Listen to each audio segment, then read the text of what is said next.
একদিন হযরত আবু হুরায়রা রাসূলের দরবারে এসে কাঁদছেন। নবীজি তখন জিজ্ঞেস করলেন, হে আবু হুরায়রা, তুমি কাঁদছো কেন? জবাবে আবু হুরায়রা বললেন, আমার মা আমাকে মেরেছে। নবীজি সাল্লাল্লাহু আলাইহি ওয়াসাল্লাম জিজ্ঞেস করলেন, কেন তোমার মা তোমাকে মেরেছে? তুমি কি কোনো বেয়াদবি করেছো? তখন আবু হুরায়রা বললেন, না হুজুর, আমি কোনো বেয়াদবি করিনি। সেদিন আপনার দরবার থেকে বাড়িতে ফিরতে আমার একটু দেরি হয়ে যায়। আমার মা দেরির কারণ জানতে চাইলে তখন আমি বললাম, আমি নবীজির দরবারে গিয়েছিলাম। এই কথা শোনার পর আমার মা আমাকে মারতে থাকলো আর বলতে লাগলো, হয়তো আমার বাড়ি ছাড়বি, না হয়তো মুহাম্মাদের দরবার ছাড়বি। তখন আমি মাকে বললাম, মা গো, তুমি বৃদ্ধ মানুষ, তোমার গায়ে যত শক্তি আছে সমস্ত শক্তি দিয়ে আমাকে মারতে থাকো। মারতে মারতে আমাকে বাড়ি থেকে বের করে দাও, তবুও আমি নবীজির দরবার ছাড়তে পারবো না। এরপর আমি আপনার কাছে চলে আসলাম। আমি এখন কি করব আপনি বলে দিন। তখন নবীজি সাল্লাল্লাহু আলাইহি ওয়াসাল্লাম আবু হুরায়রাকে বললেন, হে আবু হুরায়রা, তোমার মা তোমাকে মেরেছে, এই জন্য তুমি কি আমার কাছে নালিশ করতে এসেছো? এখানে তো আমার কিছুই করার নেই। জবাবে আবু হুরায়রা বললেন, হে আল্লাহর নবী, আমি আমার মায়ের বিরুদ্ধে আপনার কাছে নালিশ করতে আসিনি। হুজুর, আপনি তো আল্লাহর রাসূল, আপনি আমার মায়ের জন্য একটু দোয়া করে দিন। তখন নবীজি সাল্লাল্লাহু আলাইহি ওয়াসাল্লাম তার মায়ের জন্য আল্লাহর দরবারে দোয়া করলেন, হে আল্লাহ, তুমি আবু হুরায়রার মাকে হিদায়াত দান করো। নবীজির দোয়া শেষ না হতেই হযরত আবু হুরায়রা বাড়ির দিকে দৌড়াতে থাকলেন। পিছন থেকে কিছু সাহাবীরা হযরত আবু হুরায়রাকে ডেকে বললেন, হে আবু হুরায়রা, তুমি এভাবে দৌড়াচ্ছ কেন?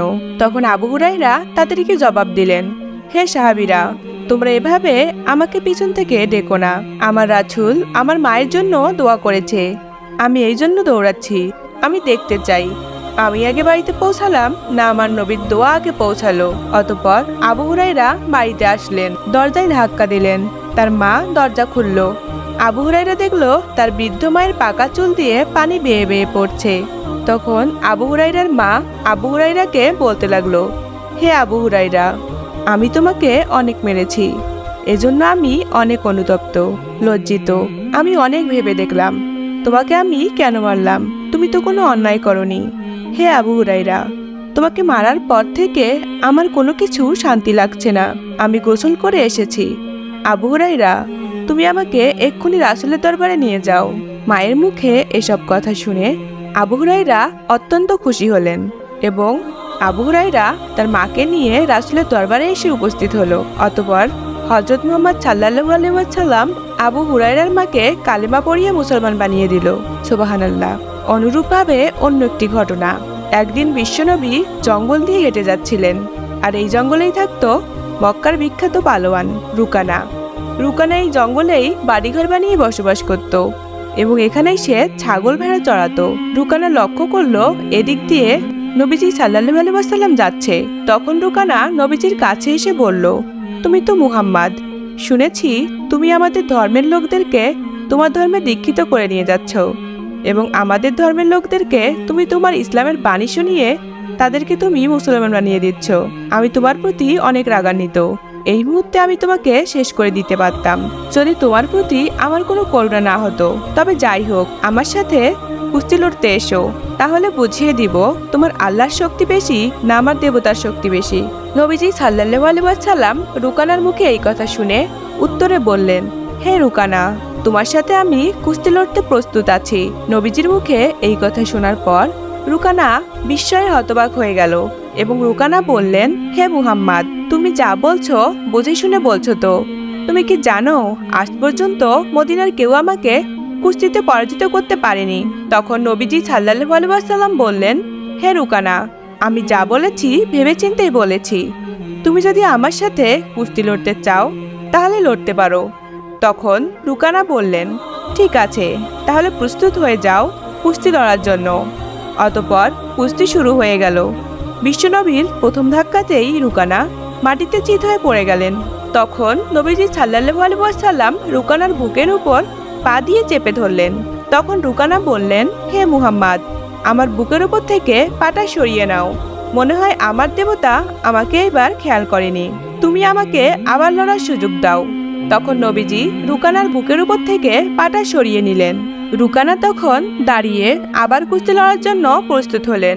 নবীজির আবার এক ধাক্কাতেই রুকানা মাটিতে চিত হয়ে পড়ে গেল। এইবার রুকানা নবীজিকে বলল, হে মুহাম্মদ, মনে হচ্ছে এইবার তোমার আল্লাহ তোমাকে সাহায্য করেছে, আর আমার দেবতা আবারও আমাকে খেয়াল করতে পারেনি। তুমি আমাকে শেষবারের মতন আরেকবার সুযোগ দাও। তখন বিশ্বনবী রুকানাকে আবার একবার সুযোগ দিলেন। তখন তৃতীয়বারের মতো আবারও কুস্তি শুরু হলো। নবীজি সাল্লাল্লাহু আলাইহি ওয়াসাল্লামের এক ধাক্কাতেই এবারেও রুকানা চিত হয়ে মাটিতে পড়ে গেল। এইবার রুকানা মাটি থেকে উঠে দাঁড়িয়ে নবীজি সাল্লাল্লাহু আলাইহি ওয়াসাল্লামকে বললেন, হে মুহাম্মদ, আমি আজ বড়ই লজ্জিত। জীবনে এই প্রথম তোমার কাছে পরাজিত হলাম। হে মুহাম্মদ, তুমি আমার এই ছাগলের পালা থেকে যত খুশি ছাগল নিয়ে যাও।